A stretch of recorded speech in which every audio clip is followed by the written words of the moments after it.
சம்பவம் நடந்த அன்று மதியம் மூணாவது ஆள் ஒருத்தர் உள்ள இருந்தாங்கன்னு அடிச்சு சொல்றாங்க.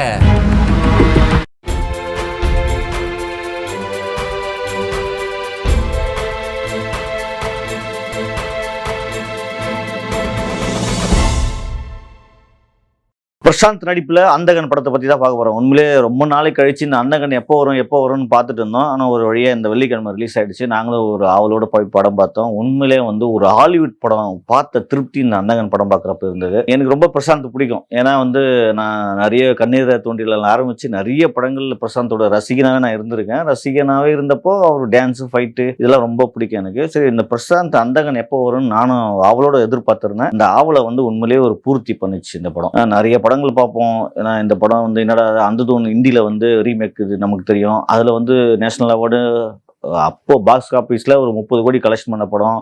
அந்த மாதிரி ஒரு நல்ல படம் எதனா கெடுத்து வச்சிருப்பாரான்னு நினச்சி நம்மளும் கொஞ்சம் மனசு வருத்தது இருந்தது.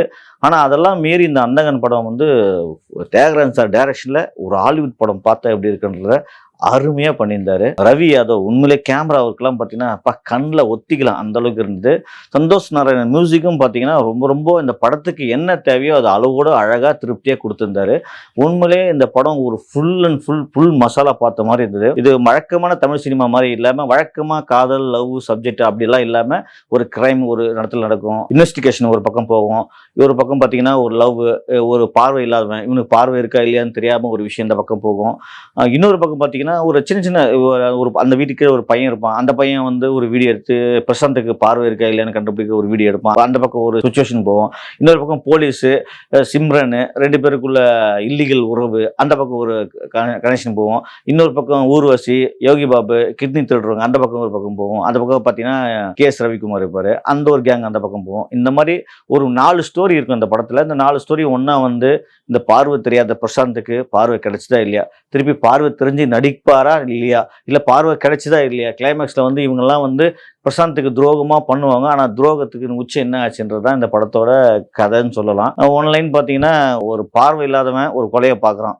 அந்த கொலைக்கு எப்படி வந்து கொலை பார்த்துட்டவன் இந்த கொலையை எப்படி போலீஸ்கிட்ட போனோம், போலீஸ்கிட்ட போக முடியாது. ஆனால் அந்த கொலைக்கு தகுந்த தண்டனை கொடுத்தானா இல்லையா, இல்லை அவங்க கிட்ட தப்பிச்சானா இல்லையா அப்படின்றத அந்த ஆன்லைன் கதை. ஆனால் அந்த படத்தை வந்து கொண்டு போனது ஃபர்ஸ்ட் ஆஃப் பார்த்தீங்கன்னா ஸ்க்ரீன் பிளேல வேற லெவல் பண்ணியிருந்தாரு. நம்ம அப்படியே பிரமிச்சா அடுத்து என்ன அப்படின்னு ஃபர்ஸ்ட்ல நம்ம உண்மையிலே பிரசாந்துக்கு பார்வை இல்லைன்னு நினச்சிட்டு பார்த்தோம். திடீர்னு பார்த்தீங்கன்னா இல்லை அவர் நடிகரான்னு தெரிஞ்சிச்சு. அதுக்கப்புறம் பார்த்தீங்கன்னா உண்மையிலே பார்வை போகிறப்பெல்லாம் அடடா என்னடா இது வேற மாதிரி ட்விஸ்ட் அண்ட் டென்ஸ் இருக்குது இந்த படத்தில் அப்படின்னு நமக்கு தோணுச்சு. அந்த வகையில் அந்த ஃபர்ஸ்ட் ஆஃப் சூப்பராக போச்சு. செகண்ட் ஆஃப் பார்த்தீங்கன்னா இவங்க கிட்ட இருந்து மாட்டிக்கின பிரசாந்த் உண்மையிலே பார்வை இல்லை, எப்படி தப்பிக்க போறாருன்றது நமக்கே பக்குன்னு இருந்தது. அந்த பக்கம் பயங்கரமான வில்லி சிம்ரன் உண்மையிலே ஐயோ வேற லெவல் பண்ணியிருக்காங்க. இந்த பக்கம் சமுத்திரகனி வந்து எல்லாம் வந்து போவார், உப்பு சப்பு இல்லாத கேரக்டர் தான் பண்ணியிருந்தாரு. ஆனால் இதில் பார்த்தீங்கன்னா ஒரு ஸ்ட்ராங்கான வெயிட்டான கேரக்டர். வனிதா விஜயகுமார் சமுத்திரகனி அந்த அவங்க ஹஸ்பண்ட் ஒய்ஃப் இருக்க சீன்லாம் வந்து ரொம்ப பக்கவாக சூப்பராக நேச்சுரல் இருந்தது. அதே மாதிரி சமுத்திரகனி ஒரு சிம்ரானுக்கு உள்ள உறவு, அதுக்கப்புறம் அதுலேருந்து எப்படி தப்பிக்கணும், திடீர்னு எதிர் வீட்டில் பார்த்துட்டு அவங்கள என்ன பண்ணணும், பிரசாந்த் கண்ணு தெரியாத பார்த்துட்டு அவன் கண்ணு தெரியுமா தெரியாதுன்றது அந்த செக் பண்ணுற அந்த இதெல்லாம் சிம்ரான் வேற லெவல், சமுத்திரகனி வேற லெவல் பண்ணியிருந்தாங்க. இந்த படத்தில் மெயின் கேரக்டர்னு பார்த்தீங்கன்னா சமுத்திரகனி சிம்ரன் தான். சிம்ரன் ஒரு பக்கம், சமுத்திரகனி ஒரு பக்கம், இன்னொரு பக்கம் பார்த்தீங்கன்னா பிரசாந்த். இவங்க 3 பேருக்குள்ள இருக்கிற அந்த சுச்சுவேஷன் இருக்கு பார்த்தீங்களா, அதெல்லாம் வேற லெவல் பண்ணியிருந்தாரு. உண்மையிலே ஸ்க்ரீன் பிளே அதெல்லாம் சூப்பராக பண்ணியிருந்தாரு. மற்றபடி இந்த படத்தில் என்னன்னா உண்மையிலே கொடுக்குற காசுக்கு ஒருத்தான படம். நீங்கள் வழக்கமாக இந்த டூயட்டு சென்டிமெண்ட் இதெல்லாம் இல்லாமல் ஜாலியாக போய் படம் பார்த்துட்டு வரலாம். தயவு செஞ்சு ஒரு நல்ல படம் பார்க்கணும்னு நீங்கள் நினச்சிங்கன்னா இந்த வாரம் அந்தகன் போய் பாருங்க. உண்மையிலே உங்களை ரொம்ப திருப்திப்படுத்தும். பசங்களோட ஃபேமிலியோட போங்க. ஒரு கிரைம் சப்ஜெக்ட், ஒரு இன்வெஸ்டிகேஷன் த்ரில்லர் இப்படி ஜாலியாக பிடிக்கும் உங்களுக்கு எல்லாருக்கும். அதனால் வந்து இந்த வாரம் அந்தகனை போய் மிஸ் பண்ணாமல் பாருங்கள். இந்த படத்தில் ஒரே ஒரு குறை சொல்லணும்னு பார்த்தீங்கன்னா ஒரு கிளைமேக்ஸ் வந்து டக்குன்னு சப்புன்னு முடிச்சிட்டாரு தியாகராஜன் சார். அது வந்து இன்னும் கொஞ்சம் நல்லா பண்ணியிருந்தாருன்னா, தமிழ் சினிமாவுக்கு தேவையான சில எலிமெண்ட்ஸ் சேர்த்துருந்தாருன்னா இந்த படம் வந்து வேற லெவல் இருந்திருக்கும். சமுத்திரகனி கடைசியில் என்ன ஆகிறாரு அப்படின்றது நமக்கு தெரியாமல் போச்சு. ஏன்னா மெயின் வில்லனே அவர் தான். அவர் வந்து ஊர்வசி அடித்து கீழே விழுந்துருவார். அதுக்கப்புறம் அவர் என்ன ஆனான்னு தெரியாது. சிம்ரன் ஓகே அவருக்கு ஒரு விஷயம் நடக்குது, KS ரவிக்குமாருக்கு ஒரு விஷயம் நடக்குது, யோகி பாபு ஊர்வசி ஒரு விஷயம் நடக்குது.